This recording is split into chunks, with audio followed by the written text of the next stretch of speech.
including the corporate loan, 18 lakhs crores loan has been written off by this government. I will build a split up. That is the. You are talking about the UPA period. 18 lakh crores. Then the question, then specifically member asked the question whether how much the corporate loan was been written off. Then there is no data within us. The reply from the minister. What a shame is that, madam. I will show the reply. सभापति महोदय, Honorable Member of Parliament, but going on the written off makes me feel a bit worried, because n number of times in this house we have said what is written off as opposed to waive off. Written off is not as if it's a giveaway. We are following up with cases. 1 minute. I've heard you. You should hear me. Madam, I think you should listen. K.C. Venugopal ji, you're a senior member. I heard you. I am trying to say I'll answer, but I'll also want to explain it much before my turn comes to answer. Kindly hear. Just patiently hear. So, madam, waive off and written off is something which is going to continue forever in this house, despite any number of answers. But I will certainly answer all over again. First of all, when responding in the name of waive off and written off, when Honorable Member Nishikant Dubey is talking about revenue foregone related matter, they are not counterpoints. That's one thing. This is another. On this, I will certainly give my answer. Minimum alternative tax MAT लगाया 1987 और 88 में उसका implementation रोक दिया।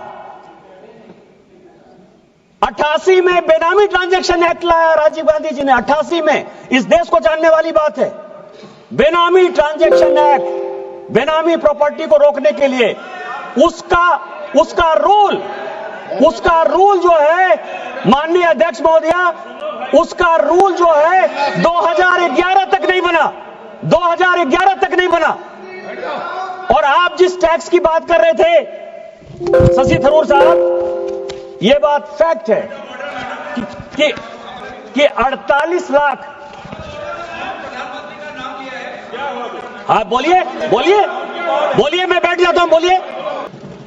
किसी का भी report हो, इंडिपेंडेंट रिपोर्ट हो, चाहे कांग्रेस के हमारे मित्र बोल रहे थे उनकी खुद की रिपोर्ट हो, वो सब ये कहती है कि भारत एक ऐसा सितारा बनकर उभरा है जिसने कि पिछले 10 साल में दुनिया को मात देते हुए अपने आप को वर्ल्ड की नंबर 3 इकोनॉमी की तरफ अपने आप को खींचा। 2014 तक, और ये पूरे सदन को जानने वाली बात है कि 2014 तक भारत की इकोनॉमी केवल और केवल 2 लाख करोड़ की थी, 2 लाख करोड़ डॉलर की थी। आज वो 10 साल में 4.5 लाख करोड़ डॉलर की है। ये पूरे सदन को और पूरे देश को जानने वाली बात है कि केवल जो है 2 ट्रिलियन डॉलर की इकोनॉमी 2014 तक, 70 साल में आपने इस देश को 2 ट्रिलियन डॉलर की इकोनॉमी दी, और हमने 10 साल में उसको लगभग 4 साढ़े 4 करोड़ ट्रिलियन डॉलर में जो है पहुंचा दिया है। क्या है? आपको दिखना नहीं आता, नहीं देखे। अभी कई एक लोगों ने कहा कि 35% जो यहां के अमीर आदमी हैं उन्होंने अपनी नागरिकता बदल ली, किसी देश में चले गए। थरूर साहब, आप तो बहुत दिन विदेश में रहे हैं। डॉम टैक्स के बाद यूके का क्या हाल है?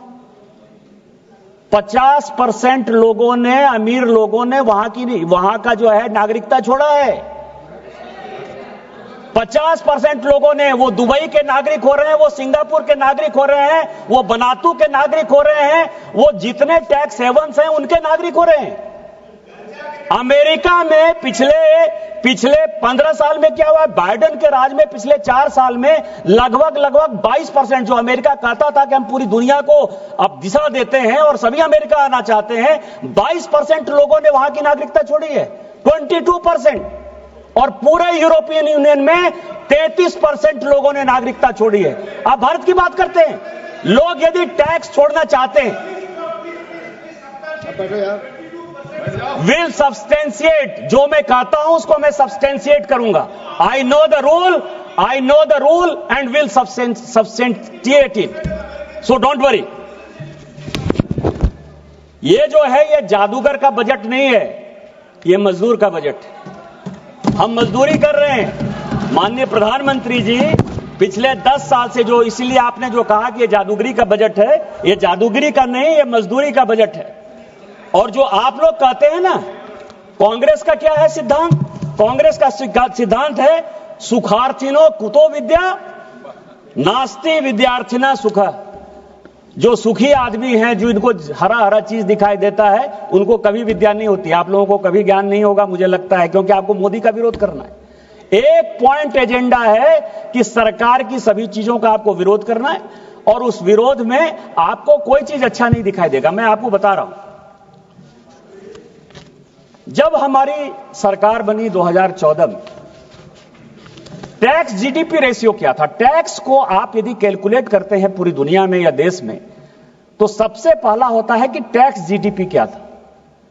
टैक्स जीडीपी मैं बताता हूं कि 2009 में टैक्स जीडीपी रेशियो था 6.8, 2010 में यह चला गया 6.7, 2010 में यह चला, 2011 में चला गया 6.6, 2012 में चला गया 6.5। जब हमने चार्ज लिया, टैक्स जीडीपी रेशियो 6.5 था। क्यों? वाजिद अली का सामगाना था, लखनऊ विलासिता के रंग में डूबा हुआ था, सारे के सारे करप्शन जो है भरे पड़े थे, किसी के ऊपर जो है।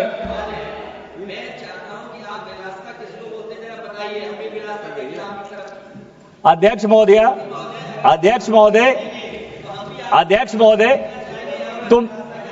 मैंने तो एक कहानी का जिक्र किया।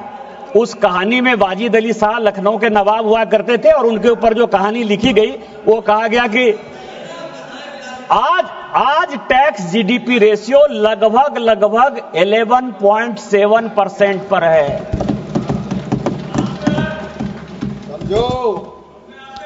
मध्यम वर्ग को 12 लाख का जो है, जो सैलरीड क्लास है, उसको 12 लाख और उसके एग्जेम्पशन को यदि जोड़ लें तो लगभग 13 लाख का जो है हमने फायदा पहुंचाया है। और सारे परेशानी की जड़ इस पूरे बजट में, पिछली बार मैंने बजट का भी भाषण सुना और अभी भी मैंने फाइनेंस बिल पर भाषण सुना, वही बोन ऑफ कंटेंशन है।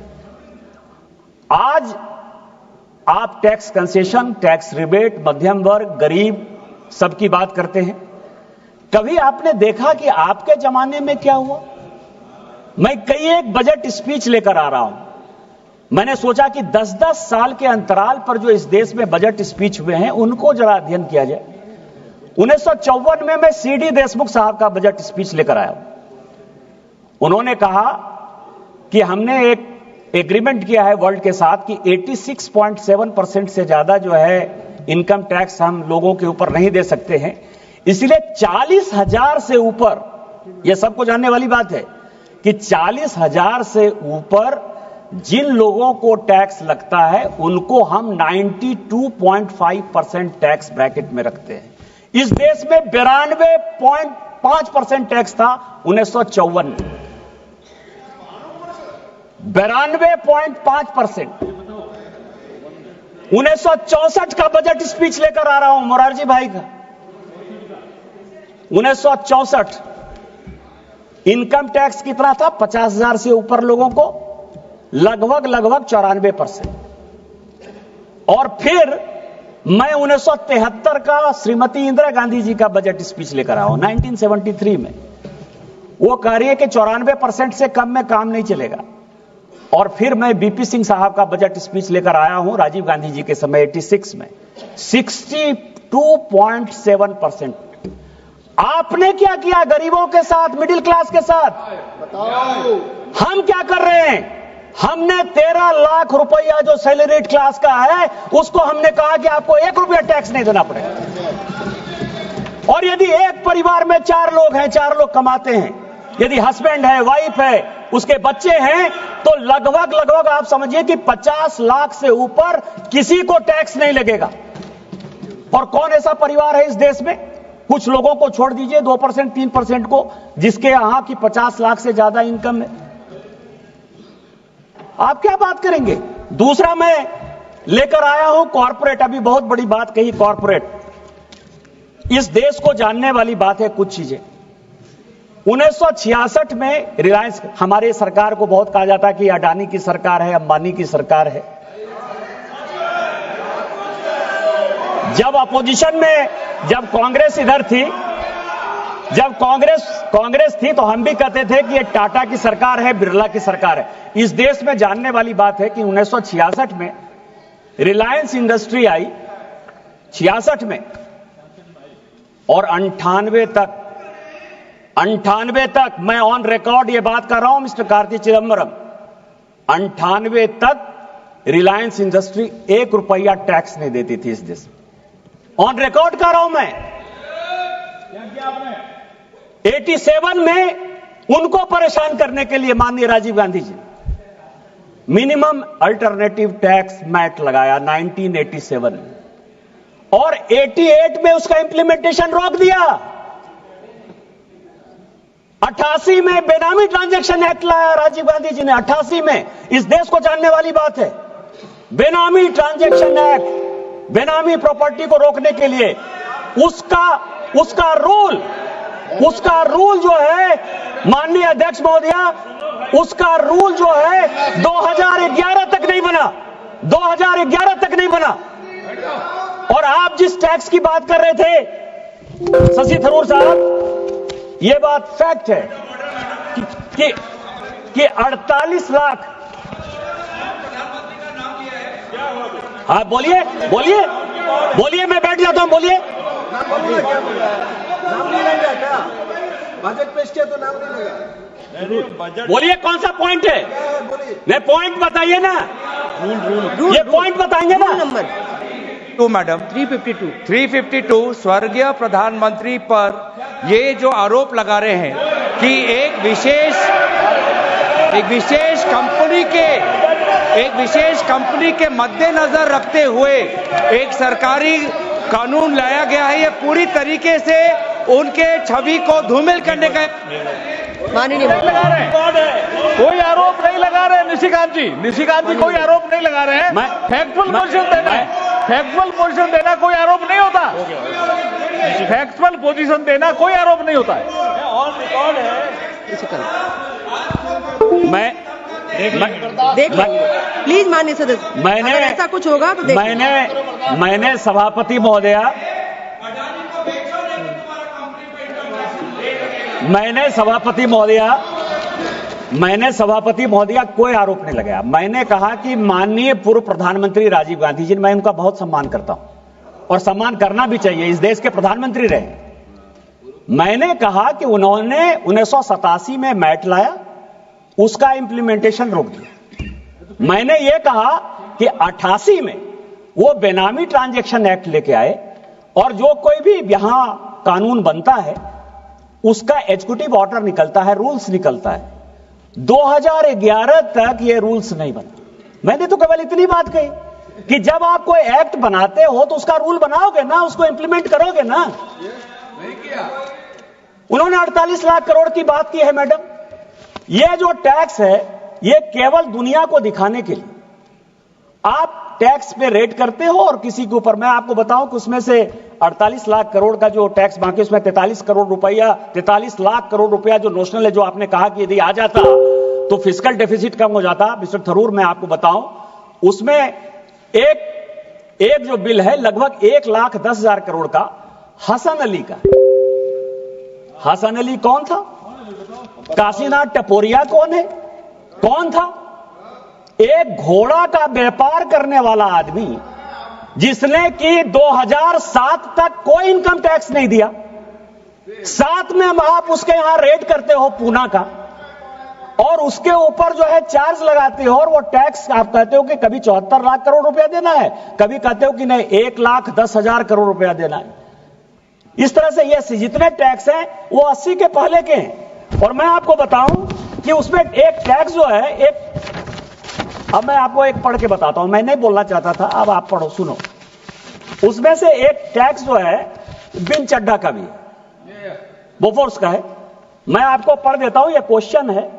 यह क्वेश्चन पूछा गया 25 फरवरी 2011 और क्वेश्चन पूछा, अनस्टार्ड क्वेश्चन है। उसमें यह पूछा गया कि whether the Bofors case is also lying in the income tax tribunal, if so the details there of and time since when the case is pending along with. और उसके बाद पूछा गया कि whether the Central Bureau of Investigation has not taken this case seriously. यह question पूछा गया और उसका जवाब आप ही की सरकार। आपने कहा कि हां, यह बात सही है कि 87, 88 से लेकर 93, 94 तक इनकम टैक्स डिपार्टमेंट ने विन चड्ढा के ऊपर, हिंदुजाज के ऊपर, एसके भटनागर के ऊपर, यह बड़ा केस है और इसके ऊपर जो है इनकम टैक्स ने बताया कि उन्होंने इलीगल तरीके से बोफोर्स के जो किकबैक आए थे उसमें से पैसे नहीं दिए, वो आज भी पेंडिंग। और दूसरा, आपने उसी के आगे कहा कि हम सब कुछ जानते हैं कि इसमें बोफोर्स के पैसे आए, बिन चड्ढा को पैसे गए। बिन चड्ढा का ये आपका उत्तर है, इसीलिए मैं इसको कार्ति जी में including the corporate loan, 18 lakhs crore loan has been written off by this government. I will build a split up.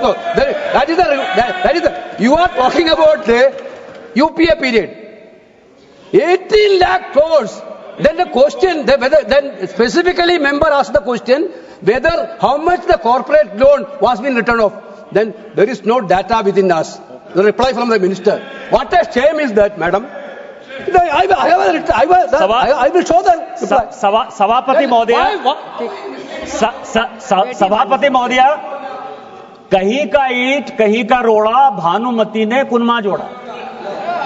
हमने रेवेन्यू फॉरगॉन की बात की और वो एनपीए की बात कर रहे हैं। ये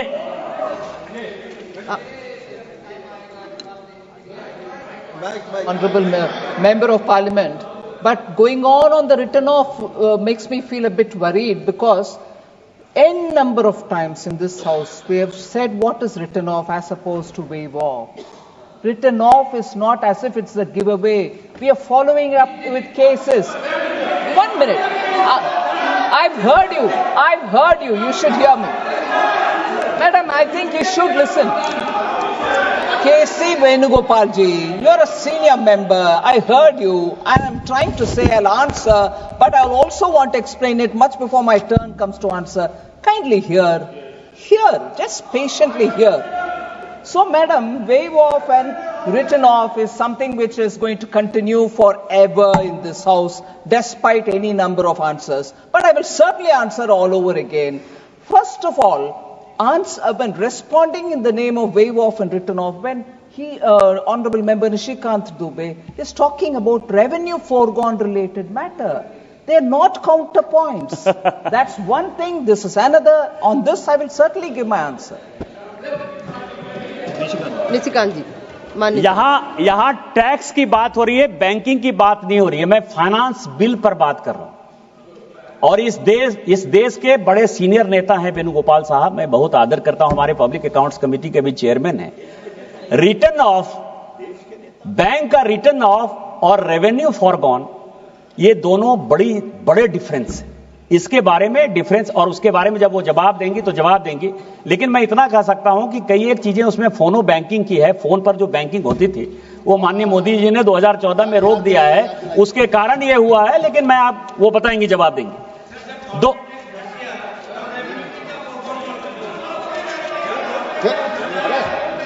सभापति महोदया, जब कॉर्पोरेट टैक्स घट गया, अब आप समझिए, मुझे लगता है कि यहां प्रियंका जी बैठी हुई हैं, राहुल जी और प्रियंका जी को, इन लोगों को क्लास दिलवाना चाहिए फाइनेंस के बारे में। गौरव गोगोई साहब, आपको अब आप समझिए, यदि टैक्स घट गया और टैक्स हमने यदि ऑफिशियली घटा दिया तो उसमें रेवेन्यू फॉरगॉन कहां से होगा? लेकिन मैं आपको बताऊं दो चीजें बहुत ही इंपॉर्टेंट है। पूरी दुनिया को दो चीजें बहुत ही प्रभावित करने वाली हैं फ्यूचर में, और उसके लिए माननीय प्रधानमंत्री जी बहुत ही एक्टिव हैं। अभी आपको पता है कि आर्टिफिशियल इंटेलिजेंस की जो कमेटी बनी है वर्ल्ड की, उसके वो को चेयर कर रहे हैं और आर्टिफिशियल इंटेलिजेंस पर पूरे वर्ल्ड की मीटिंग यहां भी होने वाली है। लेकिन दो चीजें ऐसी हैं जो युवाओं को आकर्षित करती हैं लेकिन देश के लिए खतरनाक है। एक है क्रिप्टो करेंसी, और जब आरबीआई के गवर्नर शक्तिकांत दास साहब थे, उन्होंने एक बार कहा कि क्रिप्टो करेंसी जो है ये लीगल टेंडर नहीं है। लेकिन सुप्रीम कोर्ट, हमारे यहां कोर्ट भी बहुत एक्टिव रहती है, जिस बात पर टांग नहीं अड़ाना है उस बात पर ही टांग अड़ाती है। क्रिप्टो करेंसी ने जो है, क्रिप्टो करेंसी के एक्सचेंज चलते रहेंगे, चीजें करती रहेंगी। आरबीआई के गवर्नर के उस स्टेटमेंट के बाद भी सुप्रीम कोर्ट का एक जजमेंट आ गया, लेकिन उसमें से जो ब्लैक मनी बाहर जा रही थी या जो इलीगल टेंडर का, लीगल टेंडर नहीं था, इलीगल नहीं कह सकते, लीगल टेंडर नहीं था, लेकिन उसका जो उपयोग हो रहा था, उसके लिए भी इस बजट में और इस बजट के पहले भी कि क्रिप्टो करेंसी में जो इन्वेस्ट कर रहे हैं, डिजिटल करेंसी में जो इन्वेस्ट कर रहे हैं, उसका एक पोर्शन जो है कटना चाहिए, उस पर टैक्स लगना चाहिए। यह भी इस बजट में प्रावधान है। इसके लिए मैं वित्त मंत्री जी का जो है बधाई देना चाहता हूं, धन्यवाद देना चाहता हूं कि आपने इसको लिया। दूसरा, और यह देश में उस दिन पार्लियामेंट में क्वेश्चन हो रहा था, ऑनलाइन गेमिंग। दो चीजें हैं, ऑनलाइन गेमिंग और ऑनलाइन बेटिंग, और इसमें युवा परेशान। कोई ऐसा गांव नहीं है, कोई ऐसा शहर नहीं है जहां की युवा इससे आत्महत्या करने को मजबूर नहीं है, या मां बाप की जो गाढ़ी कमाई है वो निकालकर जो है उसको बेटिंग में नहीं लगा रहा है। इसमें भी राज्य सरकार का विषय था, केंद्र ने बहुत कुछ करने की कोशिश की, लेकिन फिर सुप्रीम कोर्ट बीच में आ गया।